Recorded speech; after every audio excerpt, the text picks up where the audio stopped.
লৈ তীব্ৰ ভাবুকি আনিছে ৰঙা চীনে। তিব্বতৰ অৰুণাচল সীমান্তত নদী বান্ধ পৰিকল্পনা কৰিছে চীনে। চীনৰ সংবাদ মাধ্যমত সম্প্ৰচাৰিত খবৰক লৈ এতিয়া চিন্তিত হৈ পৰিছে ভাৰত। চীনৰ 14 সংখ্যক 5 বছৰীয়া পৰিকল্পনা মতে লুইটত বান্ধিব বৃহৎ বান্ধ,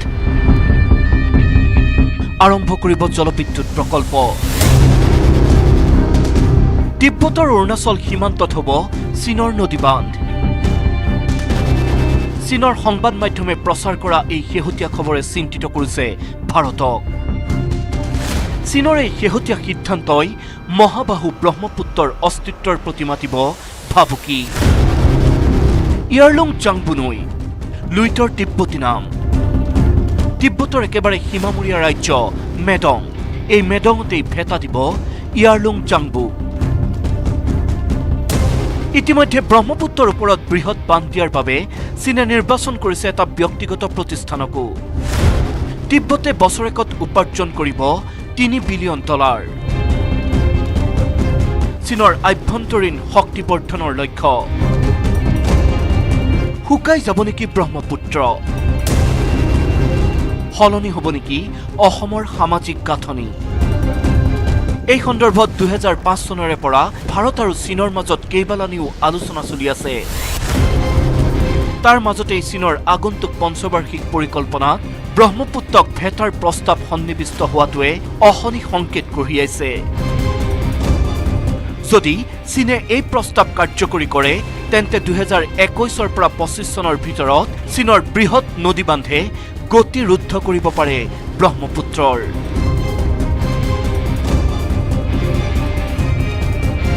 news desk, news 18, Asom north east. অসম গণ পৰিষদত খহনীয়া। খোদ সভাপতি অতুল বৰাৰ গৃহ জিলাতে দল এৰিছে 18খন আঞ্চলিক সমিতিৰ সদস্যই। বিজেপিক পুনৰ খুমটাই সমষ্টি এৰি দিয়াৰ সিদ্ধান্তত ক্ষুণ্ণ হৈ পৰিছে তৃণমূল নেতাকৰ্মী।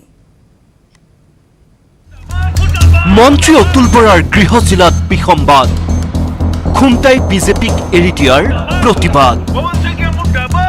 18খন আঞ্চলিক সমিতিৰ পদত্যাগ। অতুল বৰাৰ গৃহ জিলা গোলাঘাটত তাজপাতৰ ঘৰৰ দৰে খহিল অসম গণ পৰিষদ। আঞ্চলিকতাবাদৰ দুৰ্গ খুমটাই পুনৰ বিজেপিক এৰি দিয়াৰ সিদ্ধান্তত ক্ষুব্ধ হৈ দল ত্যাগ 18খন আঞ্চলিক সমিতিৰ। অগপৰ পৰা পদত্যাগ কৰি ক্ষোভ উজাৰিলে কেন্দ্ৰীয় সমিতিৰ সম্পাদক পৱন শইকীয়াই।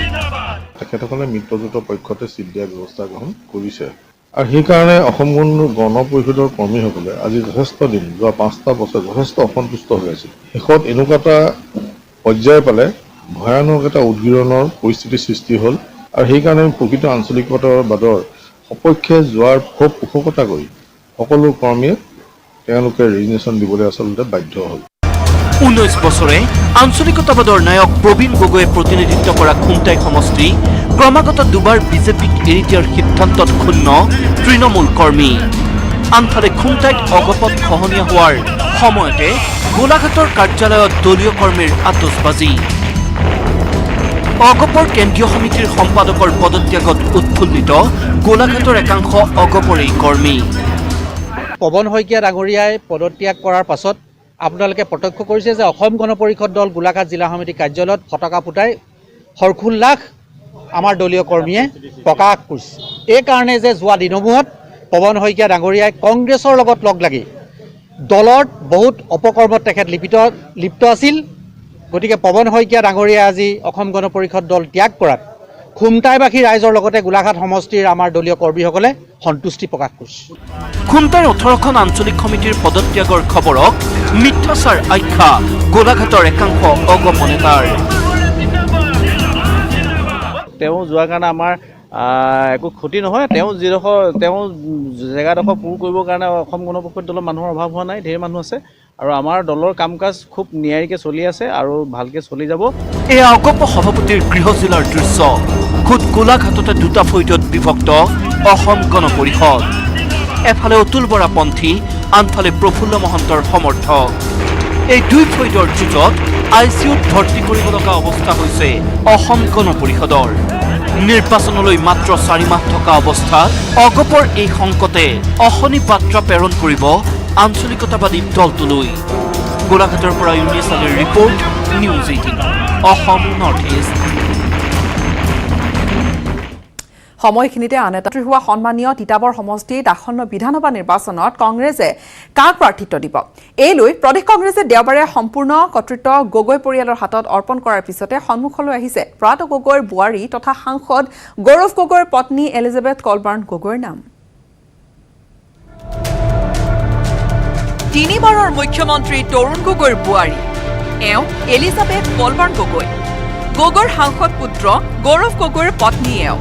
এটি পুত্ৰ আৰু এগৰাকী কন্যা সন্তানৰ মাতৃ এলিজাবেথৰ নাম আজি এই কাৰণেই চৰ্চালৈ আহিছে যে গৌৰৱ পত্নী এলিজাবেথ আহি আছে ৰাজনীতিলৈ। অসমৰ ৰাজনীতিত নতুন মুখ হ'ব এলিজাবেথ। এই সন্দৰ্ভত অৱশ্যে গৌৰৱ গগৈ বা তেওঁৰ পৰিয়ালে এতিয়ালৈ কোনো কথা ৰাজহুৱা কৰা নাই। কিন্তু আমাৰ হাতত পৰা খবৰ মতে আসন্ন বিধানসভাৰ নিৰ্বাচনত তৰুণ গগৈয়ে 4বাৰকৈ জয়ী হোৱা তিতাবৰ সমষ্টিত কংগ্ৰেছে প্ৰাৰ্থিত্ব দিব সদ্যপ্ৰয়াত তৰুণ গগৈৰ বোৱাৰী তথা গৌৰৱ গগৈৰ পত্নী এইগৰাকী এলিজাবেথ কলবাৰ্ণ গগৈ। ব্ৰিটেইনত জন্মগ্ৰহণ কৰা এলিজাবেথক ৰাজ্যৰ ৰাজনীতিলৈ আনিবলৈ বিশেষ পদক্ষেপ লৈছে স্বামী গৌৰৱ গগৈয়ে। তিতাবৰ সমষ্টিত কংগ্ৰেছৰ প্ৰাৰ্থী কোন হ'ব, এই লৈ অসম প্ৰদেশ কংগ্ৰেছ কমিটিৰ সভাপতি ৰিপুণ বৰাই দেওবাৰে সম্পূৰ্ণ কৰ্তৃত্ব দিছিল গগৈ পৰিয়ালক। সেইটো এতিয়ালৈকে লোৱা নাই আৰু এইটো বস্তু তিতাবৰটো আমি সম্পূৰ্ণ তেওঁলোকৰ পৰিয়ালৰ ওপৰত এৰি দিম। তেওঁলোকৰ পৰিয়ালে যাক দিব তেওঁই হ'ব। ৰাজনৈতিক পৰ্যবেক্ষক মহলে বিশ্লেষণ কৰা মতে সম্ভৱতঃ গৌৰৱ গগৈক প্ৰয়োজনত হাইকমাণ্ডে অসমৰ দায়িত্ব দিলে গৌৰৱে তিতাবৰ সমষ্টিৰ পৰাই প্ৰতিদ্বন্দ্বিতা কৰিব। যেনেকৈ দীপ গগৈয়ে 2001 নিৰ্বাচনত জয়ী হোৱাৰ পিছত দলৰ হাইকমাণ্ডে তৰুণ গগৈক মুখ্যমন্ত্ৰী হিচাপে প্ৰক্ষেপ কৰাত দীপ গগৈয়ে পদত্যাগ কৰিছিল বিধায়ক পদৰ পৰা আৰু সেই তিতাবৰ সমষ্টিৰ পৰাই উপ নিৰ্বাচনত জয়ী হৈ আহিছিল তৰুণ গগৈ। সেই একে অংকৰে গৌৰৱ গগৈয়ে আগন্তুক দিনত আগবাঢ়িব বুলি আশা কৰা হৈছে। অৱশ্যে গগৈ পৰিয়ালে এই সিদ্ধান্তৰ কথা ৰাজহুৱা কৰিবলৈ কিছুদিনৰ হ'ব প্ৰয়োজন। কেমেৰা পাৰ্চন সঞ্জয় বৰাৰ সৈতে বিজু কুমাৰ ডেকাৰ report, news 18 Asom north east. পৰিৱৰ্তনৰ লহৰ উঠিছে বড়োভূমিত। এইবাৰ বিশাল বাইক ৰেলীৰে শক্তি প্ৰদৰ্শনৰ যুঁজত নামি পৰিল UPPL। মন্ত্ৰী হিমন্ত বিশ্ব শৰ্মাৰ মন্তব্যৰ প্ৰত্যুত্তৰ দি দলটোৰ সভাপতি প্ৰমোদ বড়োৰ দাবী যে এইবাৰ বড়োভূমিত শাসনলৈ আহিব UPPL। ট্ৰেক্টৰ কাৰখানাত গলেও ওলাই আহিব, নতুন ট্ৰেক্টৰত ধৰিব নোৱাৰে মামৰে। মন্ত্ৰী হিমন্তক প্ৰত্যুত্তৰ প্ৰমোদ বড়োৰ। নাঙলক মিউজিয়ামত দিব পাৰে, কিন্তু ট্ৰেক্টৰে কাৰখানাত পঠাই দিলেও আকৌ ওলাই আহিব। আৰু ট্ৰেক্টৰটো এতিয়া নতুনহে, এই নতুন 7মহীয়া ট্ৰেক্টৰ, গতিকে ইয়াত মামৰো ধৰা নাই, একো ধৰা নাই। খুব স্পীডত ট্ৰেক্টৰটো যাই আছে আৰু এইবাৰতো গোটেই বিটিআৰত ইমান ধুনীয়া খেতি হৈছে এইটো ট্ৰেক্টৰৰ কাৰণে। গতিকে আজি তাৎক্ষণিকভাৱে ট্ৰেক্টৰ কাৰখানাত যাব হোৱা নাই। এইবাৰ ত্ৰিকোণীয় হ'ব BTC নিৰ্বাচনী যুঁজ। BPF আৰু বিজেপিৰ দম্ভ উফৰাই বড়োভূমিৰ মসনদ দখল কৰিবলৈ প্ৰবল আত্মবিশ্বাসী হৈ পৰিছে প্ৰধান বিৰোধী দল UPPL। দলটোৰ সভাপতি প্ৰমোদ বড়োৰ দাবী 30খনৰো অধিক আসন লাভ কৰি বড়োভূমিৰ মসনদত বহিব UPPL। ভয় শংকামুক্ত সমাজ গঢ়াৰ স্বাৰ্থতে বড়োভূমিত UPPLৰ চৰকাৰৰ প্ৰয়োজন বুলি মন্তব্য কৰি প্ৰমোদ বড়োৰ দাবী UPPLৰ চৰকাৰ আহিলেই বন্ধ হ'ব হাগ্ৰামাৰ দুৰ্নীতিৰ দোকান। বড়োভূমিৰ ৰাজনীতিত অতীত হ'ব হাগ্ৰামা। নাই, হাগ্ৰামা মহিলাৰীটো আৰু বিদায় ল'ব। হাগ্ৰামা মহিলাৰ প্ৰস্থানৰ সময় আহিছে আৰু UPPLৰ আগমনৰ সময় আহিছে। গতিকে আজি হাগ্ৰামা মহিলাৰী আৰু অতীত হৈ গ'ল। কৰাপশ্যনৰ যিটো দোকান, আজি হাগ্ৰামা মহিলাৰী নিজে মানে দুৰ্নীতিৰ সম্ৰাট হিচাপে আজি প্ৰতিষ্ঠা কৰিছে আৰু আমাৰ বিটিআৰ অঞ্চলটো এটা দুৰ্নীতি ভ্ৰষ্টাচাৰ অঞ্চল হিচাপে তেখেতে চিনাকি দিবলৈ গৈ আছিলে। আমি ইয়াৰ পৰা উদ্ধাৰ কৰি এতিয়া মানে এই বিটিআৰত আমি দুৰ্নীতি মুক্ত এটা অঞ্চল হিচাপে গঢ়িব বিচাৰিছোঁ। সোমবাৰে চিৰাঙৰ কাজল গাঁৱত বিশাল বাইক ৰেলীৰে শক্তি প্ৰদৰ্শনৰ যুঁজত চামিল হ'ল প্ৰমোদ বড়ো নেতৃত্বাধীন UPPL। পৰিৱৰ্তনৰ যাত্ৰা শীৰ্ষক বাইক ৰেলীত যোগ দিবলৈ ওলাই আহিল হাজাৰ হাজাৰ বাইক আৰোহী। যিটো চেঞ্জ আমাৰ পাব্লিক যিটো বিচাৰিছে, এইটো ইয়াৰ যিটো সমাগম এতিয়া আৰম্ভ হৈ আছে, এতিয়া চব মানে ৰেডি হৈ আছে আমাৰ যিটো UPPL দল লগতে আমাৰ যিটো পাব্লিক এই পাব্লিকবিলাকে যিটো আমাৰ চেঞ্জ বিচাৰিছে UPPL শাসনলৈ আহিলে BTR চুক্তি 100% ৰূপায়ণৰ বাবে কাম কৰি যাব বুলিও প্ৰতিশ্ৰুতি প্ৰদান কৰে প্ৰমোদ বড়োৱে বঙাইগাঁৱৰ পৰা উপানন্দ শৰ্মাৰ report news 18 Asom north east অন্ধ্ৰপ্ৰদেশৰ নৰসাপুৰ চহৰৰ নিবাসী ভেংকটলক্ষ্মী নামৰ মহিলাগৰাকী আমাৰ সকলোৰে বাবে প্ৰেৰণাৰ উৎস তেওঁৰ অঞ্চলত অনাময় ব্যৱস্থা আৰু পৰিষ্কাৰ পৰিচ্ছন্নতাৰ অভাৱ আছিল মহিলাগৰাকীয়ে ট্ৰাকত ভ্ৰাম্যমান শৌচাগাৰ স্থাপন কৰি বিভিন্ন ৰং দি আকৰ্ষণৰ কেন্দ্ৰবিন্দু কৰি তোলে এই প্ৰতিবেদন আগবঢ়াই বিদায় লম ধন্যবাদ